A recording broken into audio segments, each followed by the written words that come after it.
மறுபடியுமாய் உங்கள் மத்தியிலே ஆண்டவருடைய வார்த்தையை பகிர தந்த கிருபைக்காக கர்த்தரை நான் சோசரிக்கிறேன். எனக்கு என்னை அழைத்து அனுமதி தந்த ஐயாவுக்கு என நன்றியை தெரிவித்துக் கொள்கிறேன். அவர்கள் இந்த ஆர்மேரியில் கொஞ்சம் பேர் எங்களுடைய சித்தப்பா இன்னும் ஒரு சிலர் என் மேல் அதிகம் பாசம் காட்டுவார்கள். நம்முடைய ஐயா சாரும் ஒருவர் எனக்கு ரொம்ப சந்தோஷமாக இருக்கிறது. என் மேல் அதிக அக்கறை பாசம் கொண்டவர்கள். யாராவது எடுத்தவர்கள் வாசியுங்கள். யாத்திராகமம் 33:14. யாத்திராகமம் 33:14.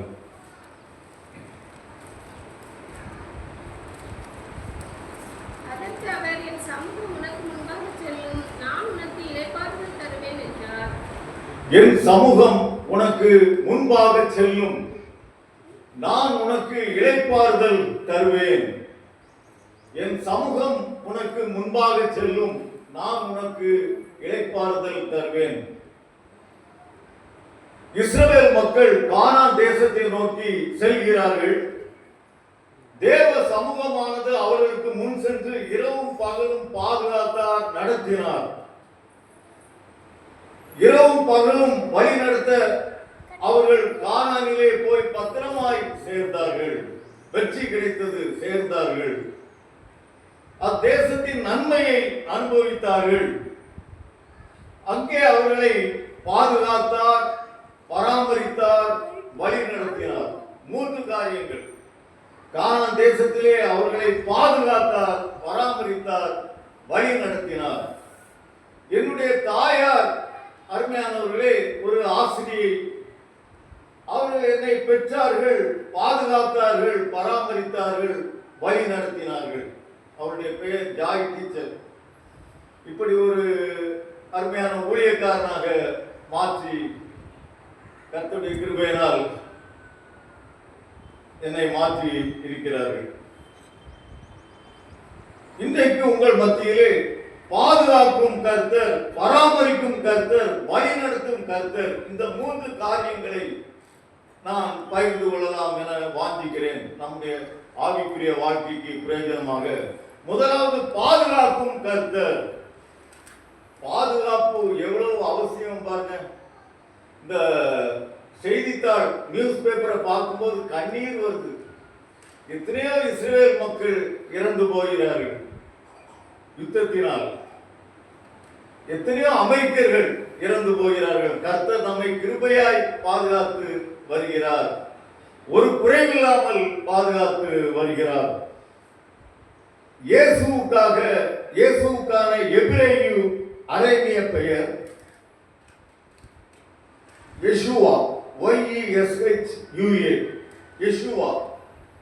யெஷுவா என்றாலே ரட்சித்தல், விடுதலை, மீட்டு வருதல் என்றுதான் அர்த்தம். மறுபடியும் கவனித்துக் கொள்ளுங்கள். இயேசு கிறிஸ்துவுடைய எபிரேயு அரேபிய பெயர் யெஷுவா. YESHUA. அதனுடைய அர்த்தமே ரட்சித்தல், விடுதலை கொடுத்தல், மீட்டு வருதல். பிரச்சனைகளில் இருந்து நம்மை மீட்டு வருகிறார். பாவங்களில் இருந்து நம்மை மீட்டு வருகிறார். முந்தா நாள் தான். நிமிஷத்தோறும் கர்த்தருடைய கிருபை நம்ம கிட்ட இருக்க வேண்டியிருக்கு. இங்க இருந்து திருச்செந்தூர்ல இருந்து திருநெல்வேலி பேருந்து எடுத்தேன். சமாதானபுரத்துல இறங்கினேன். அந்த கரைக்கு போகணும். நான் வந்து இந்த கரைக்கு பார்த்துட்டேன், ரைட்ல பார்த்துட்டேன், லெப்டா பார்க்க மறந்தாச்சு. அது எவ்வளவு பெரிய முட்டாள்தனம். பஸ் இங்க இருந்து பேருந்துகள் போகுது, வாகனங்கள் போகுது, அங்க இருந்து பேருந்துகள் வேகமாகுது. நான் ரைட்ட பார்த்தாச்சு, இந்த சைடு பார்த்தாச்சு, நடக்க ஆரம்பிச்சாச்சு. திடீர்னு எனக்கு ஞாபகம், அவங்களாவது ஹார்ன் அடிக்கலாம். ஒருத்தன் பேக்கிய மாதிரி வர்றான், ஹார்ன் அடிப்போம். அவங்க யாருக்கு வந்த விதியோ எல்லாம் வந்து உலகத்துல ரொம்ப எச்சரிக்கையா இருங்க, ரொம்ப எச்சரிக்கையா இருங்க. மறுபடியும் அவன் பொண்டாட்டி பிள்ளைக்காக தான் வாழ்றான் ஒழிய பொதுமக்களுக்காக வாழவில்லை.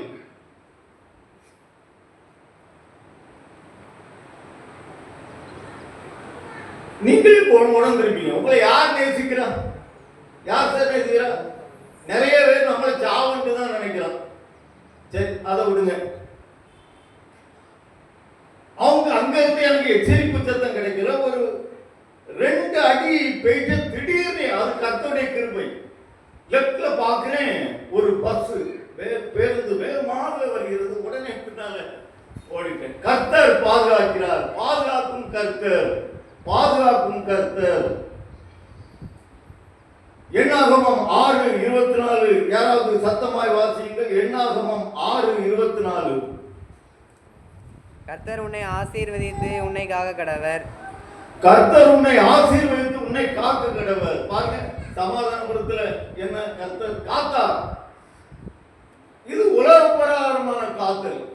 பாவத்தில் இருந்து நம்மளை காக்கிறார். பாவத்தில் விழாம நம்மை காத்துக் கொள்கிறார்.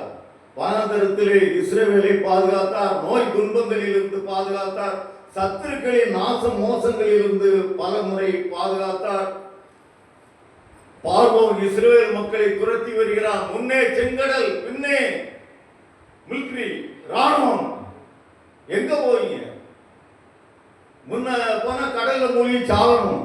பின்னால அவன் வெட்டுவான். ரெடியா வர்றான். முன்னே போக முடியாது, பின்னையும் போக முடியாது. ஜெர்மனியிலே ஒரு தடவை காட்டு தீ பிடித்தது. கொஞ்சம் மாணவர்கள் காடுகளுக்குள்ளே சுற்றி பார்ப்பதற்காக பொழுதுபோக்காக சென்றார்கள். பின்னாலே திடீர்னு காட்டு தீ வேகமாக எரிய ஆரம்பித்து விட்டது. பின்னால போக முடியாது. ரொம்ப தூரத்துக்கு காட்டு தீ. சரி, முன்னாலதான் பெரிய ஆறு ஒண்ணு. இவங்க அது அந்த ஆறு இங்க இருந்து நம்ம 1 கிலோமீட்டர் தூரம் இருக்கும். நீச்சல்லாம் அடிச்சு போக முடியாது.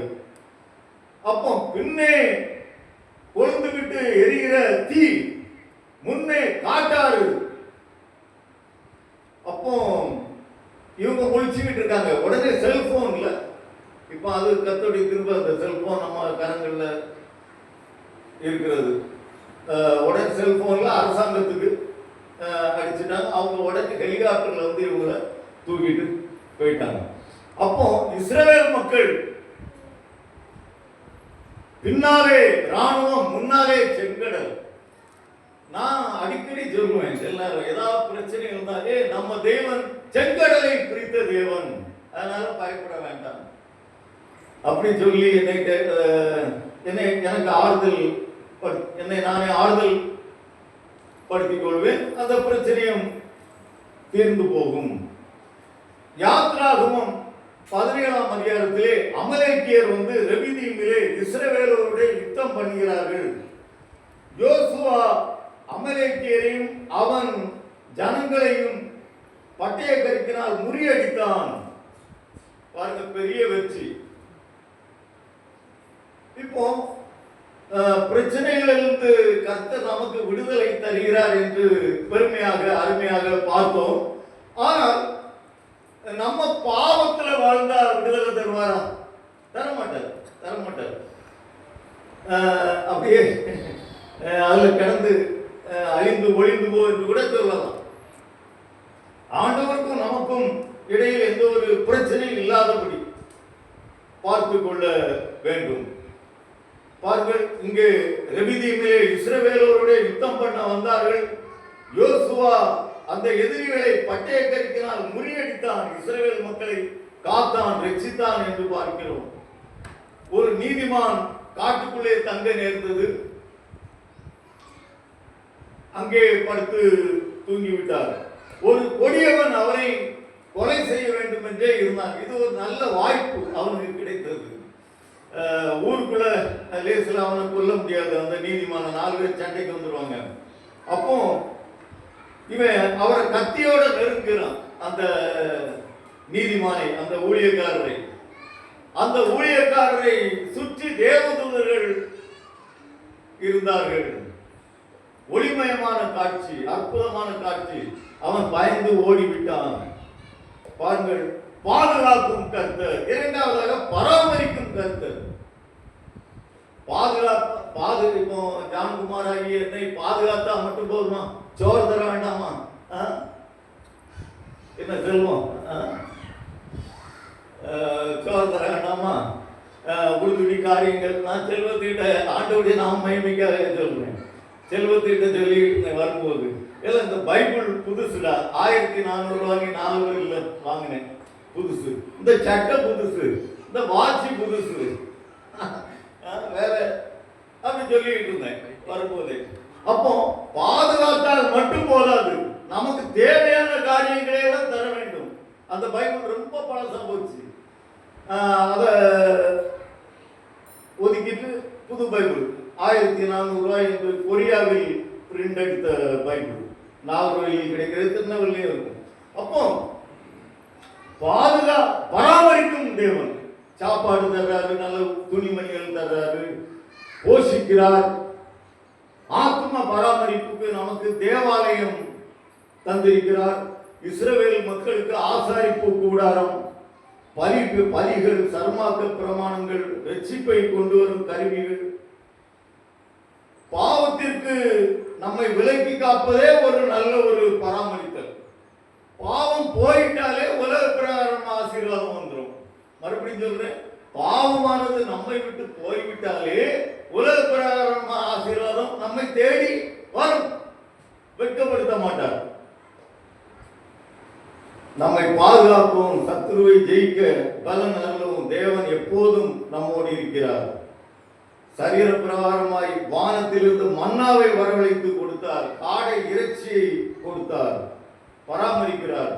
இஸ்ரவேல் மக்கள் காதேஸ் என்ற இடத்திலே தண்ணீர் குடிக்க தண்ணீர் இல்லாமல் இருந்தது, குடிப்பதற்கு தண்ணீர் இல்லை.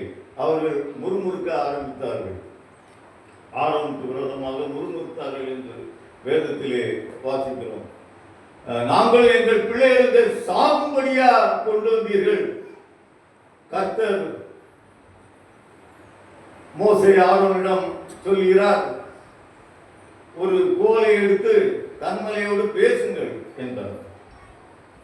அங்கே அவர் கண்மலையை அடிக்கிறார், தண்ணீர் புறப்பட்டு வந்தது, தண்ணீர் குடித்தார்கள், தாகம் தீர்த்தார்கள். டாப்சி என்ற ஒரு மனிதன், செல்வம் அங்கங்க சொல்லுவோம், அந்த பையன், அந்த மனுஷன் பேர் என்னது? ஆமா, நீதான் அங்க பார்த்துக்கிட்டு இருக்க, டாப்சி. அப்போ இந்த டாப்சி என்பவருக்கு வேலை இல்லாமல் போய்விட்டது. 6 மாதங்களுக்காக வீட்டிலே உணவு கஷ்டம், வீட்டு வாடகை கொடுக்க முடியவில்லை. அவர் உண்மை உத்தமமான மனிதன், தேவனை தேடுகிற மனிதன். ஒரு நாள் அவர் வளர்த்த கிளியானது ஒரு வைர மோதிரத்தை கொண்டு வந்து போட்டது. வீட்டிலே எடுத்து பார்த்தார்கள், அதில் ராஜாவுடைய பெயர் வேறு இருந்தது. உடனே போதகரை கூப்பிட்டு அழைத்து மோதிரத்தை, ஐயா இப்படி கிளி எங்கேயோ இருந்து தூக்கிட்டு வந்திருக்கு, எனக்கு பயமா இருக்கு, ராஜா பெயர் வேற இருக்கு. உடனே அந்த போதகரும் அந்த டாப்சி எனப்பட்ட பெயருள்ள மனிதனும் அந்த ஏழை மனிதனும் ராஜாவை காண செய்தார்கள், கொண்டு கொடுத்தார்கள். ராஜா மனம் மகிழ்ந்தான், ஆச்சரியப்பட்டான், அதிசயப்பட்டான், இவர்களை புகழ்ந்தான் கொண்டு வந்ததற்காக. ஏராளமான பொருளை எல்லாம் கொடுத்து நிலம், தோட்டம், துறவெல்லாம் எழுதி வைத்தான் டாப்சி பெயரில். 3வதாக வழி நடத்தும் சமூகம். சங்கீதம் 48:14 வாசியுங்கள். நமக்கு சிறு வயதிலிருந்தே தெரிந்த வசனம். சங்கீதம் 48:14. இந்த தேவன் என்னென்றைக்கும் உள்ள சதா காலங்களிலும் நம்முடைய தேவன், மரண பரியந்தம் நம்மை நடத்துவார். இந்த தேவன் என்றென்றைக்கும் உள்ள சதா காலங்களிலும் நம்முடைய தேவன், மரண பரியந்தம் நம்மை நடத்துவார். பாருங்கள், மரண பரியந்தம் நம்மை நடத்துவார். கர்த்தர் தம் மக்களை தீவிரமாக வழி நடத்துவார். நாம் இப்படித்தான் ஜெபிக்க வேண்டும், வாருமே வழி காட்டுமே என்று ஜெபித்துக் கொண்டே இருக்க வேண்டும். சங்கீதம் 32:8 நான் வாசிக்கிறேன். நான் உனக்கு போதித்து நீ நடக்க வேண்டிய வழியை உனக்கு காட்டுவேன், உன்மேல் என் கண்ணை வைத்து உனக்கு ஆலோசனை சொல்லுவேன். ஆங்கிலத்திலும் வாசிக்கிறேன், உங்கள் மனதில் இன்னும் கூட அதிகம் ஆழமாக பதியும். I will instruct you and teach you in the way you should go. I will counsel you with my loving eye upon you. பாருங்க,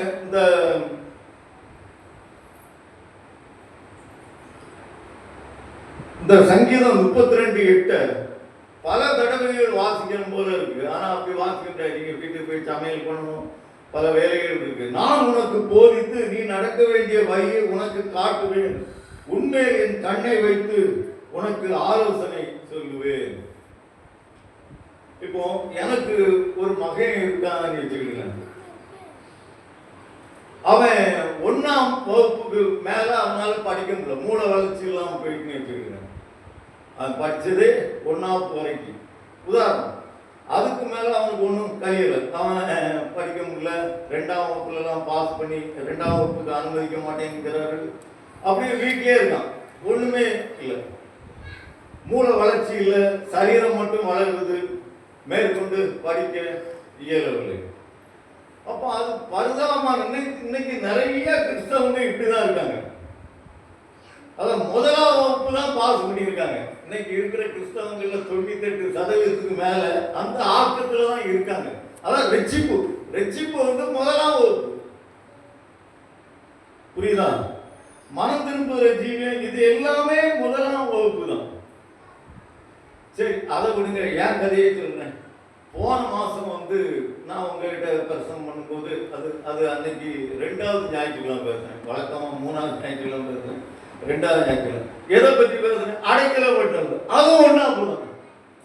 நான் சொன்னேன், இயேசுதான் அடைக்கலப்பட்டனம், அவர் அண்டை வாருங்கள், உள்ளே வந்து உட்கார்ந்து கொள்ளுங்கள், அவர் உங்களை பாதுகாப்பார், ஆதரிப்பார். இது ஒண்ணாப்பியா? அதுக்காக தூரம் போட வேண்டாம், வச்சுக்கிறோம். ரட்சிப்பு என்னைக்கு மேல போறது? என் மகன் 1ஆம் ஒருத்தர் இருக்கான்னு சொல்றேன்ல, உதாரணமா சமயத்தில் சொல்லிவிட்டு இந்த என் மனைவி கூப்பிட்டு இந்த பிள்ளை இருக்கிறோட சாவலாம். அது ஒரு கருத்தை மன்னிப்பு கேட்போம். ஆண்டவரே அப்படி டென்ஷன்ல சொல்லுங்க, மன்னிச்சிடும். ராத்திரி தூங்க போகும்போதாவது மன்னிப்பு கேட்டு இல்லைன்னா கத்து சத்தம் போடலாம். அப்போ நம்ம சபைகள்ல, ஏன் பெந்தேகோஸ்தே சபைகள்ல உலகம் ஃபுல்லா தினம் 1ஆம் தான் ரட்சிப்பு, மனம் திரும்பு. சரி, ஒரு சின்ன உதாரணம் சொல்றேன். சென்னையில ஒரு நாள் ஞாயிற்றுக்கிழமை தங்க வேண்டியது.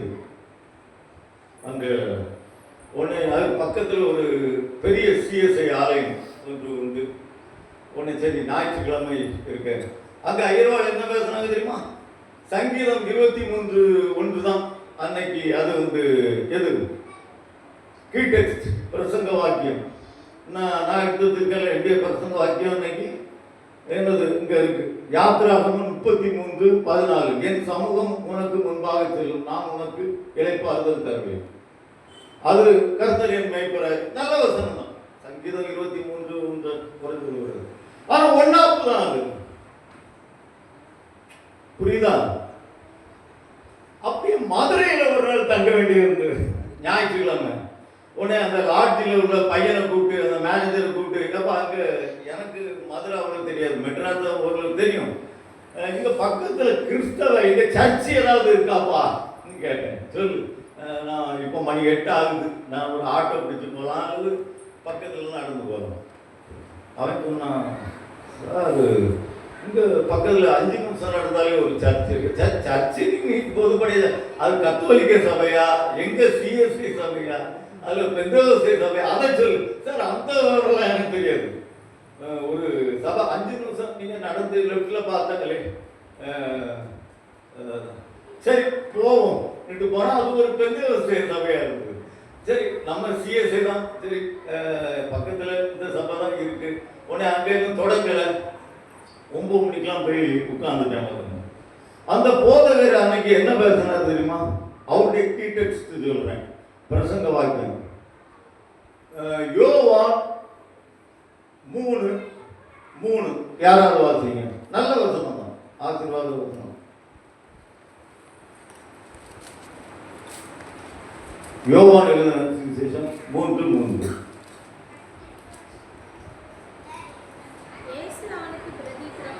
ஒருவன் மறுபடியும் பிறவாவிட்டால் தேவனுடைய சரி, இந்த வசனம் எதை பத்தி சொல்லுது? மறுபடி பிறத்தல். அதுவும் ஒண்ணா போகும். இந்த ரட்சிப்பு, மனம் திரும்புதல், மறுபடி என்னப்பா எங்க பார்த்தாலும் இதை வச்சுதான் பேசிக்கிட்டு இருக்கீங்களா? சாவர வரைக்கும் இதான். அப்போ மேற்கொண்டு எத்தனை அபிஷேகம் இருக்கு. அது பெந்தேகோஸ்தே சபையிலையும் பேசணும், நம்ம சபையிலையும் இப்போ பேச ஆரம்பிச்சு. உங்களுக்கு மறுபடியும் ஞாபகப்படுத்துறேன். நான் ஒரு நாளைக்கு 3 மணி நேரம் ஜெபம் பண்ணுவேன். அதுல 2 மணி நேரம் அந்நிய பாஷையிலேயே ஜெபம் பண்ணிக்கிட்டு இருப்பேன். 2 மணி நேரம். 1 மணி நேரம் தான் அப்பாவை காப்பாற்றும், அம்மையை காப்பாற்றும், அவரை காப்பாற்றும், ஊழியத்தை ஆசீர்வதிக்கும், அந்த ஈரான் சண்டைகள் பார்க்கும். இப்படி அப்போ அபிஷேகம் வேணா ஒரு 2ஆம் வகுப்புன்னு சொல்லலாம். சரி, இன்னும் மேல எவ்வளவோ இருக்கு. சிஎஸ்சி சபையில போனேன், கர்த்தர் மேய்ப்பரார், அந்த வசனம் தானே, நான் தாழ்ச்சியடை. இங்க போனா தம்பி அதை வாசி, யோவான் 3:3 வாசி. இயேசு அவனுக்கு பிரதித்திரமாக, ஒருவன் மறுபடியும் பிறவாவிட்டால் தேவனுடைய ராஜ்யத்தை காண மாட்டான். நிக்கோதேமு கிட்ட சொல்றார், ரட்சிப்பை பற்றி அன்னைக்கு பேசிருக்காங்க. அப்போ என்னால ரட்சிப்பு, ஆசீர்வாதம், சரீர சுகம், இது எல்லாமே ஒன்னா அப்பதான் பார்த்துக்கிடுங்க.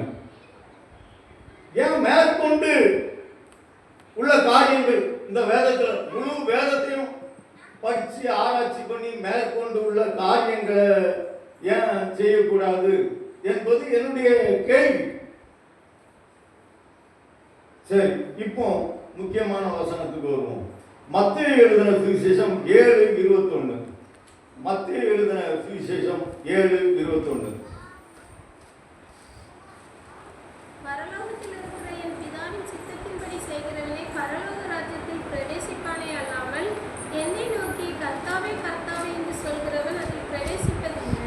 சரி, நான் சத்தமாக வாசிக்கிறேன், நன்றாக கவனித்துக் கொள்ளுங்கள். பரலோகத்தில் இருக்கிற என் பிதாவின் சித்தத்தின்படி செய்கிறவனே பரலோகத்தில் பிரவேசிப்பானே அல்லாமல் என்னை நோக்கி கர்த்தாவே கர்த்தாவே என்கிறவன் அதில் பிரவேசிப்பதில்லை. என்ன சொல்லுது? ரட்சிக்கப்பட்டவன் பரலோக ராஜ்யத்துக்கு போவான்னு சொல்லுதா? சொல்லுங்க, வாய்த்தது சொல்லுங்க. இந்த வசனம் என்ன சொல்லுது? ரட்சிக்கப்பட்டவன் பரலோக ராஜ்யத்துக்குள்ள போவான்னு சொல்லுதா? சொல்லல. என்னால குணமாக்கப்பட்டவன் பரலோக ராஜ்யத்துக்குள்ள போவான்னு சொல்லுதா? சொல்லல. அபிஷேகம், அந்நிய பாஷை. நான் ஜான்குமார் 2 மணி நேரம் ஒரு நாளைக்கு அந்நிய பாஷையிலே ஜெபம் பண்றான். அவனை நான் பரலோகத்துல கண்டிப்பா எடுத்து நவர் ஒரு காலம் கிடையாது.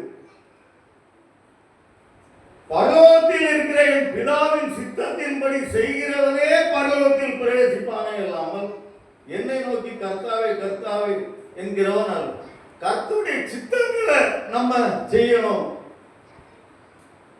என்று நாம் பார்க்கிறோம். அதைத்தான் எங்கே இயேசுவானவர் பிறப்பு சமயத்தில் பார்க்கிறோம். ஒரு உதாரணம், ஒரு 4-5 உதாரணங்கள் தரப்போகிறேன். யூதருக்கு ராஜாவாக பிறந்திருக்கிறவர் எங்கே? அதை கண்டு பணிந்து கொள்ள வந்தோம் என்று ஏரோதிடம் சென்று வானசாஸ்திரிகள் கூறுகிறார்கள். எருசலேம் நகரத்தார் அனைவரும் கலங்கினார்கள். ஒரு வேத அறிஞர் கூறுகிறார், குழந்தை இயேசுவினால் ஏரோது ராஜா பயந்து நடுங்கினான், கலக்கத்திற்குள்ளானான். The king of Herod cringed in fear and trouble stricken. அவன் பயந்து நடுங்கினான், கலக்கத்திற்குள்ளானான். உடனே குழந்தை இயேசுவை கொல்ல நினைக்கிறான். நீ உன்னை தந்திரமா சொல்றான், நீங்கள் போய் அக்குழந்தையை கண்ட பின்பு நானும் வந்து பணிந்து கொள்ளும்படி எனக்கு அறிவியுங்கள் என்று கூறுகிறான். மத்தேயு 2:13 யாராவது வாசியுங்கள். கர்த்தர் சாஸ்திரிகளோடு பேசுகிறார். அவர்கள் போன பின்பு கர்த்தருடைய தூதன் சொப்பனத்தில் யோசேப்புக்கு காணப்பட்டு, ஏரோது பிள்ளையை கொலை செய்ய தேடுவான், ஆதலால் நீ எழுந்து பிள்ளையையும் அதன் தாயையும் கூட்டிக் கொண்டு எகிப்துக்கு ஓடிப்போய் நான் உனக்கு சொல்லும் வரைக்கும் அங்கே இரு என்றான். அதாவது யோசேப்பு கிட்ட சொல்றதை சொல்றாருன்னா இல்ல சார், யோசேப்பு ஆமா தம்பி, இன்னொரு தடவை வாசி. அதாவது எகிப்துக்கு போங்கள் என்று சொல்கிறார் யோசேப்பிடத்தில் கர்த்தர். அவர்கள் போன பின்பு கர்த்தருடைய தூதன் சொப்பனத்தில் யோசேப்புக்கு காணப்பட்டு, ஏரோது பிள்ளையை கொலை செய்ய தேடுவான். ஆதலால் நீ எழுந்து பிள்ளையையும் அதன் தாயையும் கூட்டிக் கொண்டு எகிப்துக்கு ஓடிப்போய் நான் உனக்கு சொல்லும் வரைக்கும் அங்கே இரு என்றான். கர்த்தருடைய தூதன் யோசேப்புக்கு சொப்பனத்தில் காணப்பட்டு, நீ எகிப்துக்கு போங்கள், நான் சொல்லும் வரை அங்கே இருந்தான். பாருங்க, இந்த யோசேப்பு கர்த்தருடைய சித்தத்தின்படி செய்கிறான். குழந்தை இயேசுவை காப்பாற்றினான் என்று பார்க்கிறோம். லூக்கா 2 இன்னொரு உதாரணம் பார்ப்போம். லூக்கா 2:27 சிமியோன் ஆவியின் ஏவுதலினால் தேவாலயத்திற்கு வந்தான், அங்கே குழந்தை இயேசுவை கண்டான். சிமியோன் ஆவியின் ஏவுதலினால் தேவாலயத்திற்கு வந்தான், அங்கே குழந்தை இயேசுவை கண்டான். இன்னொரு உதாரணம் சொல்றேன். அப்போஸ்தலர் 13:2 அவர்கள் கர்த்தருக்கு ஆராதனை செய்து உபவாசித்துக் கொண்டிருக்கும் போது பர்னபாவையும் சவுலையும் நான் அழைத்த ஊழியத்திற்காக அவர்களை பிரித்து விடுங்கள் என்று பரிசுத்த ஆவியானவர் திருவுளம் பற்றினார். 3 உதாரணம் பார்த்துட்டோம். முதலாவது யோசேப்புக்கு தேவதூதன் வந்து பேசுறாரு. 2வது அருமையாக யாரு இந்த சிமியோனிடம் ஆவியானவர் போராடுறாரு, நீ தேவாலயத்துக்கு போ. 3வது பரிசுத்த ஆவியானவர் திருவுளம் பற்றுகிறார். பவுலும் சீலாவும் உபவாசித்துக் கொண்டிருக்கும் போது பவுலையும் சவுலையும் பர்னபாவையும் நான் அழைத்த ஊழியத்திற்காக பிரித்து விடுங்கள். பாருங்க, இன்னொன்னு நான் ஒரு உதாரணம் வேதத்திலிருந்து கர்த்தர் மனித வாழ்க்கையிலே ஈடுபடுவது. முதலாவது நாம் பார்த்தோம், யோசேப்போடு தேவதூதன் பேசினார். 2வது சிமியோனோடு ஆவியானவர் ஏவினார், அவன் தேவாலயத்திற்கு புறப்பட்டு வந்தான், அங்கே குழந்தை இயேசுவை கண்டான். 3வதாக பார்க்கிறோம், பரிசுத்த ஆவியானவர் பேசுகிறார், பவுலையும் பர்னபாவையும் சவுலையும் பிரித்து விடுங்கள், நான் அழைத்த ஊழியத்திற்கு என்று கூறுகிறார். பாருங்க, அப்போஸ்தலர் இன்னொரு உதாரணம். அப்போஸ்தலர் 11:19 நாம் பார்க்கிறோம், அங்கே ராத்திரியிலே பவுலுக்கு ஒரு தரிசனம் உண்டாயிற்று. மக்கதோனியா தேசத்தான் ஒருவன் வந்து நின்று எங்களுக்கு உதவி செய்ய வேண்டும் என்று வேண்டிக் கொண்டார். 4 உதாரணம் பார்த்துட்டோம். அங்க தேவதூதன் வந்து பேசுறாரு, முதலாவது யோசேப்பு கிட்ட. 2வது பரிசுத்த ஆவியானவர் சிமியோனை ஏவுறாரு. 3வது என்ன, ஆவியானவர் பிரித்து விடுங்கள் இவர்களை ஊழியத்திற்கு. அப்புறம் பவுல் 4வதா பார்த்தோம், பவுல் ஒரு சொப்பனம் காண்கிறார். அதுல மக்கதோனியா தேசத்தான் வந்து எங்களுக்கு உதவி செய்யும், அதான் எங்களுக்கு பிரசங்கம் பண்ணும், எங்களை வழி நடத்தும் என்கிறார். அதான் அதனுடைய அர்த்தம். இப்படி அனுபவம் உங்களுக்கு இருக்கிறதா? அதான் என்னுடைய கேள்வி. நேற்று கூட கர்த்தர் ஒரு காரியத்தை குறித்து என்கிட்ட பேசினாரு. பஸ்ல லேசா தூங்கிட்டேன், இங்க வள்ளியூர்ல இருந்து வரும்போது. அப்போ கர்த்தர் ஒரு சொப்பனம் தர, தூத்துக்குடியில ஒரு பெரிய குடும்பம், செல்வாக்கு இருந்த குடும்பம்.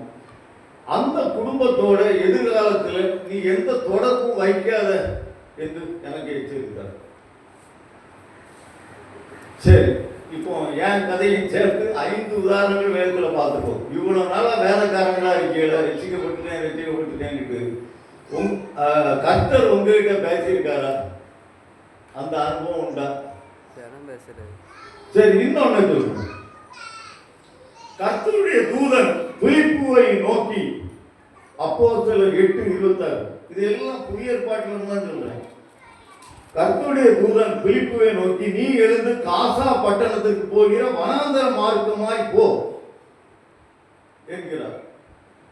பாருங்க, வனாந்தரமா போறது கஷ்டம், அது உண்டு. ஆனா கீழ்ப்படிந்து கர்த்தருடைய தூதனுடைய வாக்குக்கு கீழ்ப்படிந்து, உத்தரவுக்கு கீழ்ப்படிந்து பிலிப்பு எழுந்து காசா பட்டணத்திற்கு போகிற வனாந்தரமாய் போகிறான். அங்க மந்திரியை பார்க்கிறான். மந்திரி ஏசாயா தீர்க்கதரிசனத்தை வார்த்து கொண்டிருந்தான். ஆவியானவர் பிலிப்பு கிட்ட திரும்ப சொல்றார், நீ போய் அந்த ரதத்தோட சேர்ந்து கொள், மந்திரியோட சேர்ந்து கொள் என்கிறார். மந்திரி சேர்ந்து மந்திரியிடம் அவர் உரையாடல் நடத்துகிறார். அந்த பகுதியை அவர் வாசித்த ஏசாயா பகுதியெல்லாம் இயேசுநாதருக்கு ஒப்பிட்டு விளக்கி கொடுக்கிறார். பாருங்கள், 5 உதாரணங்கள் நாம் பார்த்துவிட்டோம். கர்த்தர் பரிசுத்தாவியானவர் எல்லாம் மனிதனோடு பேசுதல். உங்களுக்கு அந்த அனுபவம் இருக்கா?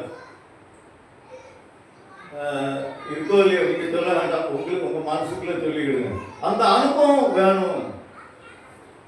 இன்னொரு முக்கியமான வசனம் வாசிங்கள், மார்க்கு 3:35. மார்க்கு 3:35. தேவனுடைய சித்தத்தின்படி செய்கிறவனேவோ அவனே எனக்கு சகோதரனும் எனக்கு சகோதரியும் எனக்கு தாயுமாய் இருக்கிறேன் என்றார். நான் சத்தமாக வாசிக்கிறேன். மார்க்கு 3:35. தேவனுடைய சித்தத்தின்படி செய்கிறவன் எவனோ அவனே எனக்கு சகோதரனும் எனக்கு சகோதரியும் எனக்கு தாயுமாய் இருக்கிறான். அப்போ கர்த்தருடைய சித்தத்தின்படி கர்த்தர் வெளிப்படுத்துறபடி நம்ம வாழ வேண்டுமா? அவங்க தான் யாரு? எனக்கு அவருக்கு சகோதரனாய் இருக்கிறோம், சகோதரியாய் இருக்கிறோம், தாயுமாய் இருக்கிறோம். இப்போ நான் ஆண்டவர் எனக்கு வெளிப்படுத்துறபடி வாழ்றேன்னு சொல்லுங்க. வெறும் ரட்சிப்போடு முடித்துக் கொள்ளாமல், வெறும் மறுபடி பிறந்ததோடு முடித்துக் கொள்ளாமல், வெறும் அபிஷேகத்தோடு முடித்துக் கொள்ளாமல், அனுதினம் கர்த்தர் பேசுகிறபடி நான் செயல்பட்டால் நான் அவருக்கு தாய் என்கிறார்.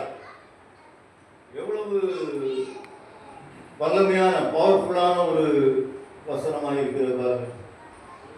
சில மேதாவிகள் இருக்காங்க, நாங்கள் இப்படி பிரசங்கத்தில் அல்லது தனிப்பட்ட நபர்கள்கிட்ட கர்த்தர் உங்ககிட்ட பேசுகிறாரா, கர்த்தர் வெளிப்படுத்துகிறாரா சொப்பனங்கள் மூலமாகலாம் கேட்டா அவன் சொல்லுவான், அதெல்லாம் பழைய ஏற்பாடப்பா, நீ இப்போ வந்து பழைய ஏற்பாட்டில் கர்த்தர் அப்படி மக்கள்கிட்ட தாவிகிட்ட பேசினாரு, யோனா கிட்ட பேசினாரு, சாலமோன்கிட்ட பேசினாரு, வந்த வீட்டை போனாரு பேசினாரு, போன வீட்டை போனாரு, செத்த வீட்டை பேசினாரு, இப்படிலாம் சொல்லுவாங்க. நான் இன்னைக்கு ஏதாவது பழைய ஏற்பாடு சொல்லிருக்கேன். 5 உதாரணங்கள் வச்சிருக்கேன் உங்க முன்னால. வேணுகிட்ட கண்ணிங்க நான் வந்து பழைய ஏற்பாட்டை பக்கமே போகாம 5 உதாரணங்கள் கர்த்தர் மனிதனோடு பேசிய காரியங்கள் புதிய ஏற்பாட்டில் இருந்து. புதிய ஏற்பாட்டில் இருந்து பரலோகத்தில் இருக்கிற பிதாவின் சித்தத்தின்படி செய்கிறவனே அதில் பிரவேசிப்பானே. எல்லாம் என்னை நோக்கி கர்த்தாவே கர்த்தாவே என்பவன் அதில் பிரவேசிப்பதில்லை. 5 உதாரணங்கள் பார்த்துவிட்டோம். இன்னும் நிறைய பார்க்கலாம், சமயம் இல்லை. போகணும், சமையல் பண்ணணும், பல காரியங்கள்லாம் இருக்கு.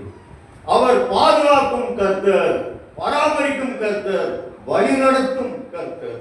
அல்லேலூயா.